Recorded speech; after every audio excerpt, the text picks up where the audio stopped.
Hello दोस्तों, मैं OP Verma complete education में आपका स्वागत करता हूं। दोस्तों, इस वीडियो में हम लाए हैं मैथमेटिक्स का एक महत्वपूर्ण चैप्टर प्रतिशत, जो कि किसी भी परीक्षाओं के दृष्टिकोण से बहुत बहुत इम्पोर्टेंट है। दोस्तों, जिस भी परीक्षा में यदि मैथ आता है तो उसमें निश्चित तौर से प्रतिशत का क्वेश्चन 1-2 आराम से देखने को मिल जाएंगे। और हाँ दोस्तों, ये जो चैप्टर है हम लगभग 3 या 4 पार्ट में पूरा कंप्लीट करेंगे। अगर एक पार्ट में कंप्लीट करेंगे तो वीडियो बहुत लंबा हो जाएगा, इसलिए हमने 3-4 पार्ट में इस वीडियो को बनाने का निर्णय किया है। तो चलिए दोस्तों, शुरू करते हैं इस वीडियो में प्रतिशत।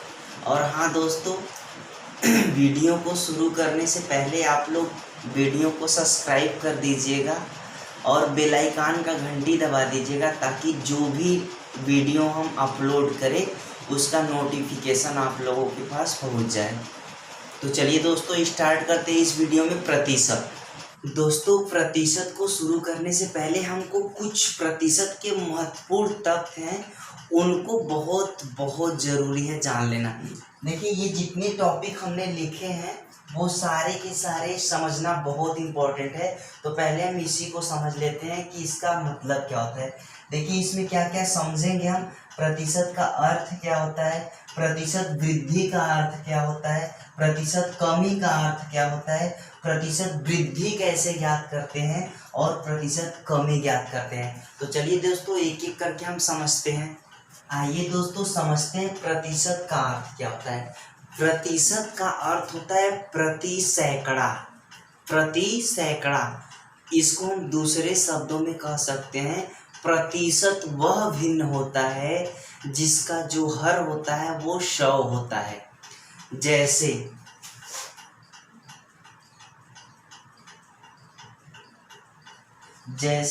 यदि हमको 25% लिखना पड़े तो हम लिखेंगे 25/100।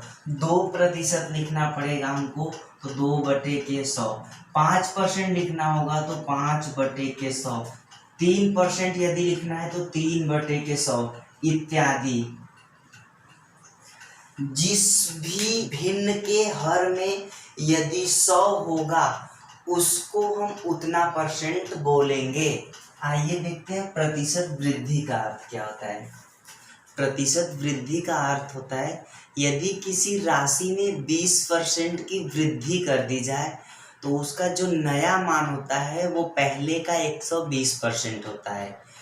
यदि 10% वृद्धि होगा तो पहले का 110% हो जाएगा। यदि 50% वृद्धि होगा तो पहले मान का 150% होगा। ये प्रतिशत वृद्धि का अर्थ होता है। ध्यान दीजिए, देख लीजिए, यदि किसी राशि में 20% की वृद्धि हो जाए तो उसका नया मान पहले मान का 120% होगा। यदि 20% वृद्धि होगा तो पहले का 120% हो जाएगा। यदि 50% की वृद्धि होगी तो पहले का 150% होगा, यानी पहले मान का 150% हो जाएगा। जैसे एग्जाम्पल यहाँ पर है, एक वस्तु का जो क्रय मूल्य है 80 रुपया है। यदि मूल्य में 25% की वृद्धि कर दिया जाए तो वस्तु का नया मूल्य क्या होगा, ये आपका एक क्वेश्चन है। अब देखिए, क्रय मूल्य 80 रुपया है और उसमें 25% की क्या हो रही है, वृद्धि हो रही है, तो उसका नया मूल्य क्या होगा। तो नया मूल्य बराबर क्या होगा, प्रारंभिक मूल्य का 125% होगा। अभी अभी हमने यहाँ पर समझा है इस बात को। तो प्रारंभिक मूल्य का 125% होगा, तो प्रारंभिक मूल्य इसमें कितना है, 80 रुपया है। तो 80 रुपया कर दीजिए, और कितने का वृद्धि हो रहा है, 25% का, तो कितना होता है, प्रारंभिक मूल्य का 125% हो जाएगा। तो यानी कि यहाँ पर 125 के बटे क्या हो जाएगा, 100 हो जाएगा। यदि हम 25 से इसको काटेंगे तो ये 5 बार में कटेगा, इसको 25 से काटेंगे तो ये 4 बार में होगा। अगर हम 4 से इसको काटेंगे तो 4 1 कम 4, 4 दूना के 8। अब यहाँ पर 2 और 0 यानी 20 हो जाएगा। 20 × 5 करेंगे तो कितना हो जाएगा, 100 रुपया हो जाएगा। यानी जब 25% वस्तु के मूल्य में वृद्धि होगा तो 100 रुपया हो जाएगा उसका मूल्य। आइए इस पर एक क्वेश्चन और देख लेते हैं। देखिए एक वस्तु का क्रय मूल्य 200 रुपया है, यदि मूल्य में 40% की वृद्धि कर दिया जाए तो नया मूल्य क्या होगा। एक क्वेश्चन ये और है, देख लीजिए। तो नया मूल्य क्या होगा, प्रारंभिक मूल्य का 140% ही होगा ना, क्योंकि क्रय मूल्य 200 रुपया है और उसमें 40% की वृद्धि हो रही है, तो प्रारंभिक मूल्य का 140% हो जाएगा। वही यहाँ पर लिखा है प्रारंभिक मूल्य का 140%। तो प्रारंभिक मूल्य आपका कितना है, 200 रुपया है, और 140% का मतलब 140 के बटे 100, ये 2 जीरो कट जाएगा, 140 गुना के कितना हो जाएगा, 280 हो जाएगा, और ये आपका नया मूल्य हो जाएगा। आइए देखते हैं प्रतिशत कमी का अर्थ क्या होता है। प्रतिशत कमी का अर्थ ये होता है कि यदि किसी राशि में 20% की कमी हो जाता है तो उसका जो नया मान होता है वो प्रारंभिक मूल्य का 80% हो जाता है, अर्थात जितने परसेंट की कमी होगी उतना 100 में से घटाकर ही लिखेंगे। जैसे एक वस्तु के मूल्य में यदि 40% की कमी हो गई तो उसका जो नया मान होगा वो उस वस्तु के प्रारंभिक मूल्य का 60% ही होगा। ये बात ध्यान रखिएगा। जैसे हम एक एग्जाम्पल यहाँ पर देख लेते हैं। देखिए क्या है, क्वेश्चन आपका है, एक वस्तु का क्रय मूल्य 200 रुपया है, यदि मूल्य में 40% की कमी कर दी गई, 40% की कमी कर दी जाए तो नया मूल्य क्या होगा। तो उस वस्तु का जो नया मूल्य होगा वो प्रारंभिक मूल्य का 60% ही होगा, क्योंकि जितने परसेंट की कमी हो रही है उतना 100 में से घटा रहे हैं। प्रतिशत वृद्धि में क्या था, जितने परसेंट की वृद्धि हो रही थी उसमें हम उतना परसेंट जोड़ रहे थे। तो यहाँ पर कमी की बात हो रही है तो 40% यानी 100 में से 40% क्या कर देंगे, कम कर देंगे। तो जब यहाँ 100 में से 40 कम करेंगे तो आपका 60% बचेगा, और प्रारंभिक मूल्य का 60%। तो प्रारंभिक मूल्य कितना है, 200 रुपया है, और 200 का 60% निकाल दीजिए, 2 जीरो कट जाएगा। देखिए 2 गुणे 60 करेंगे तो कितना हो जाएगा, 120 रुपया हो जाएगा, और यही आपका क्या हो जाएगा, आंसर हो जाएगा। ऐसे ही प्रतिशत वृद्धि, ऐसे ही प्रतिशत कमी आप लोग निकालेंगे। अभी देखिए ये तो कुछ भी नहीं है, आगे बहुत अच्छे अच्छे लेवल के क्वेश्चन मिलेंगे, लेकिन अभी आप लोग सीख रहे हो इसलिए जानना बहुत ही ज़रूरी है, और हम पूरे बेस के साथ लेकर चल रहे हैं कि ताकि एक भी क्वेश्चन अगर आ जाए यहाँ से तो आप लोगों से मिस ना हो, उस क्वेश्चन को आप 100% कर ही लो। आइए देखते हैं प्रतिशत वृद्धि कैसे ज्ञात करते हैं। दोस्तों आप लाभ हानि का चैप्टर हमने कंप्लीट कर दिया है। लाभ हानि में जैसे क्या था, क्रय मूल्य 80 रुपया था और विक्रय मूल्य 100 रुपया था, तो प्रतिशत लाभ कैसे निकालते हैं।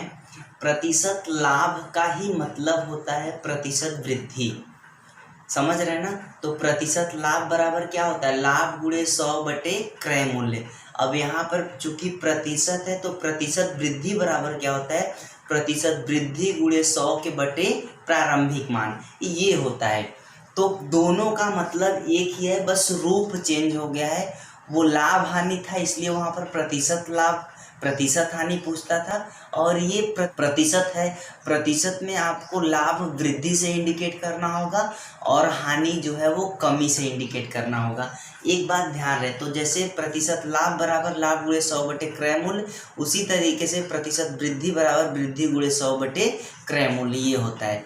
जैसे हमें यहाँ पर क्या समझना है, प्रतिशत वृद्धि का अर्थ क्या होता है। तो जैसे एक व्यक्ति की जो आय है, एक व्यक्ति की जो आय है वो कितना है, 80 रुपया है। कुछ दिनों बाद जो उसकी आय है वो बढ़कर कितना हो गया, 100 रुपया हो गया। अब यहाँ से 80 रुपया से बढ़ के कितना हो गया है, 100 रुपया है। तो अब यहाँ पर कितने प्रतिशत की वृद्धि हुआ है, यहाँ पर कितने प्रतिशत की वृद्धि हुआ है, ये बात आपको बताना है। तो बस यही आपका प्रतिशत वृद्धि होता है। अब इसको निकालने के लिए हम कैसे निकालेंगे, तो प्रतिशत वृद्धि बराबर क्या होता है, प्रतिशत वृद्धि बराबर होता है वृद्धि गुणे 100 के बटे प्रारंभिक मान, प्रारंभिक मान, ये होता है प्रतिशत वृद्धि का। तो अब ध्यान से समझिए, यदि आपकी आय 80 रुपया है, 80 रुपया से बढ़ के कितना हो गया 100 रुपया, तो आपको समझ में आ गया ना कि वृद्धि कितने का हुआ है, 20 रुपए का वृद्धि हुआ है। सूत्र से कितना है 100 रुपया, यानी सूत्र में 100 है तो 100 लिखेंगे बटे, अब यहाँ पर प्रारंभिक मान कितना है 80 रुपया, यानी पहले जो आपकी आय थी कितनी थी 80 रुपया, तो 80 कर देंगे, तो ये 20 चौक का 80 हो जाएगा, और जब 4 से भाग देंगे तो 25 चौक का 100 हो जाएगा, और ये आपका जो 25% हो जाएगा, 25% वृद्धि हुआ, यानी 80 रुपया पहले आपका आय था, जब 25% की वृद्धि हुआ तब आपका जो आय हो गया वो 100 रुपया। इसी तरीके से हम प्रतिशत वृद्धि ज्ञात करते हैं। आइए समझते हैं प्रतिशत कमी कैसे ज्ञात करते हैं। आइए देखिए प्रतिशत कमी कैसे ज्ञात करते हैं, ध्यान दीजिए। जैसे एक व्यक्ति की जो आय है प्रेजेंट टाइम में 100 रुपया है, यदि कुछ दिनों बाद उसकी आय जो हो गई 80 रुपया हो गई, कुछ दिन बाद उसकी आय 80 रुपया हो गई, तो उस समय उसके आय में कितने प्रतिशत की कमी हुई, बात समझ रहे हैं ना। कंडीशन ये है कि किसी व्यक्ति की जो आय है इस समय जो है वो 100 रुपया है, यानी कुछ दिन बाद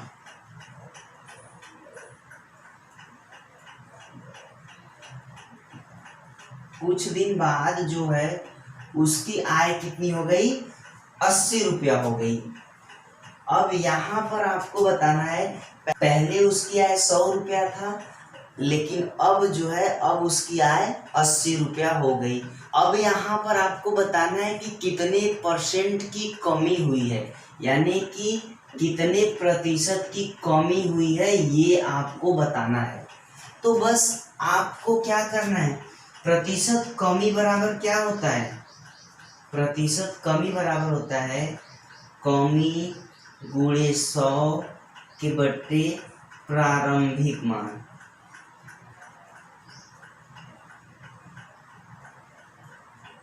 प्रारंभिक मान, ये हमारा प्रतिशत कमी का होता है, प्रतिशत कमी बराबर होता है। अब यहाँ पर देखिए, जब 100 रुपये पहले आया था बाद में 80 हुआ, तो कितना कम हुआ 20 रुपया कम हो गया, तो 20 गुणे 100 के बटे, यहाँ पर देखिए प्रारंभिक मान पहले कितना आया था उसका 100 रुपया, तो ये हमारा 100 हो जाएगा, ये 100 कट जाएगा, और यहाँ पर आ जाएगा 20% की क्या हो जाएगी कमी हो जाएगी, तो यही हमारा आंसर हो जाएगा। बात समझ में आ गया। यही इसी तरीके से देखिए, हमने आपको प्रतिशत का अर्थ क्या होता है, प्रतिशत वृद्धि का अर्थ क्या होता है, प्रतिशत कमी का अर्थ क्या होता है, प्रतिशत कमी कैसे निकालते हैं, प्रतिशत वृद्धि कैसे निकालते हैं, ये इतना टॉपिक आपका क्लियर कर दिया। अब हम नेक्स्ट पार्ट में हम टाइप बाय टाइप क्वेश्चन को आप लोगों को बेस और ट्रिक दोनों पर बताएंगे। जिस तरीके से आप लोगों को समझ में आए उस तरीके से कर लीजिए, कोई प्रॉब्लम नहीं है। बस हमें तो ज़्यादा से ज़्यादा नंबर चाहिए, परीक्षाओं में कोई भी क्वेश्चन आए बस वो क्वेश्चन हमारा सॉल्व होने से मतलब है, और तरीका कुछ भी हो। तो दोस्तों इस वीडियो में बस इतना ही।